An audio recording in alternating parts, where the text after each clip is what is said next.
Avec plus de 140 victimes, c'est l'un des attentats les plus meurtriers qu'ait frappé Bagdad depuis des années. À l'heure de l'explosion, le quartier chiite était bondé. La veille, la prise d'otage d'un restaurant de Dacca au Bangladesh avait déjà fait 20 morts.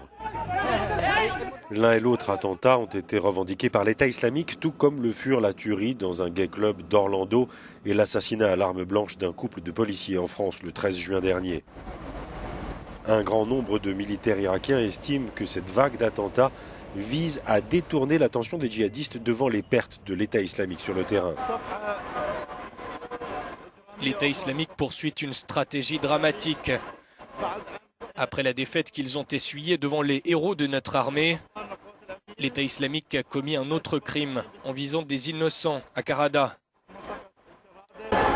Depuis le lancement en août 2014 de l'offensive de la coalition internationale sur l'État islamique, le groupe terroriste a perdu 40% du territoire qu'il contrôlait en Irak et près de 20% des zones peuplées qu'il dominait en Syrie. La prise de Falloujah, la grande ville à l'ouest de Bagdad, est une autre grande perte pour l'État islamique. Sur le terrain, les militaires irakiens racontent avoir repris Falloujah plus facilement que prévu. Ils racontent que les djihadistes avaient pour beaucoup déjà déserté la ville. Ils étaient en train de se replier d'une zone proche de Amiria al-Falloujah. La plupart étaient des djihadistes étrangers qui ont refusé de se rendre face à nos troupes.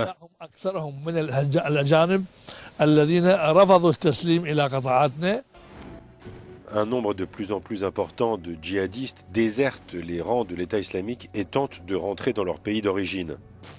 Le Centre international d'études de la radicalisation, qui est basé à Londres, explique que les djihadistes cherchent à échapper aux bombardements, mais aussi à la corruption de leurs chefs.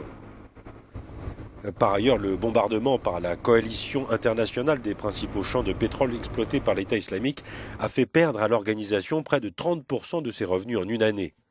L'espace contrôlé par l'État islamique se rétrécit comme une peau de chagrin et pour contrebalancer cette tendance, l'organisation terroriste revendique des actes isolés pour tenter d'exister.